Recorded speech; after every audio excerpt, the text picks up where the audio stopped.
In a city where commercialism is a religion and celebrities as God, there is a video podcast focused on the heart and soul of gay culture.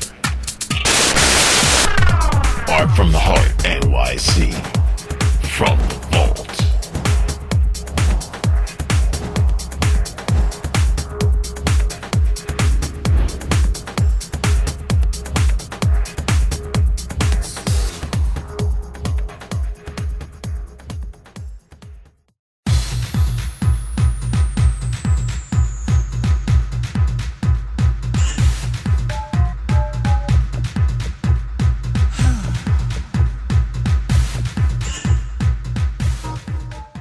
Why did I leave the ballroom scene?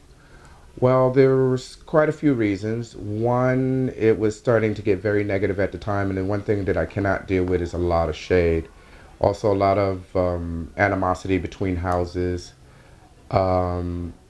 just unnecessary things that, I'm tough in some aspects, but in a lot of other aspects I'm not. So, and then my career was taking off at the same time. And I said, if I'm going to actually do any contributions, I need to get my career afloat first and then see what happens later if I'm going to come back or not. Why is the ballroom scene self-destructive? Not all of it, but do you have your element there that do not consider a house a family? They consider it more of a gang and feel that it needs to be a gang, so they need to fall more towards violence, drugs, and everything else. And that's one reason I also left the scene back in the day, especially within my house. There was newer members, and I had closed my house because I built a reputation of, one, we work hard, two, we buy everything that we're supposed to get, three, everybody needed to be in school or attempt a regular job or everything.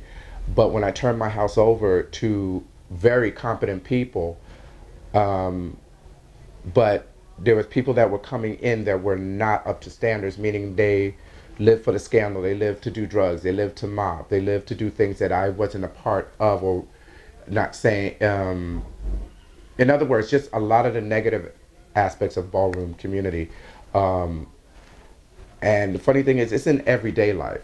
Everything is in this world is self-destructive. But at that time, because that was the community that I was in, I saw a lot of negativity that I couldn't deal with. And I said, you know what? I need to leave this alone for a while, pursue my career, come back.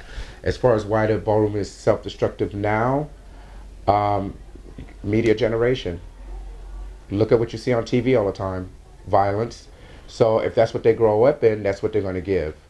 And they don't realize you can get more with creativity, which that's the positive side of the ballroom scene and the houses, than you do with the self-destructiveness or just being outright destructive to other people.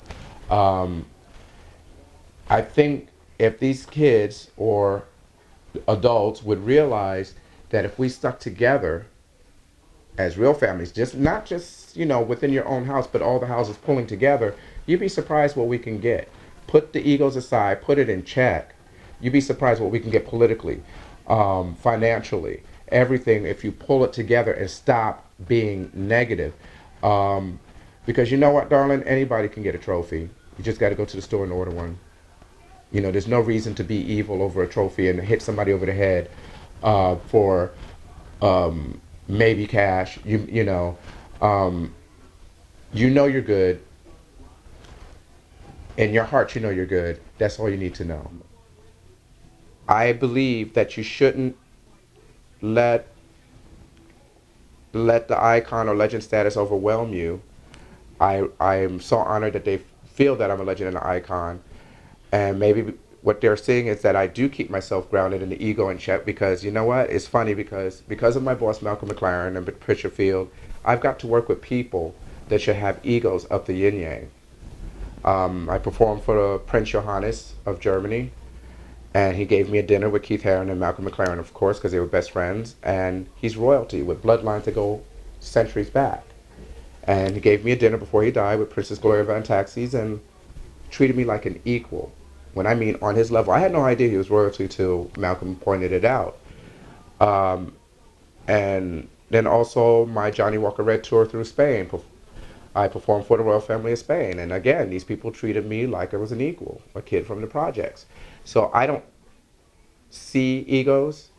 I don't see nasty attitudes about I'm this and I'm that. I consider myself a normal, everyday person, and plus, also keep the ego in check because my mother will roll over my ass with a wheelchair and saying, I will bring you down from where you think you climbed.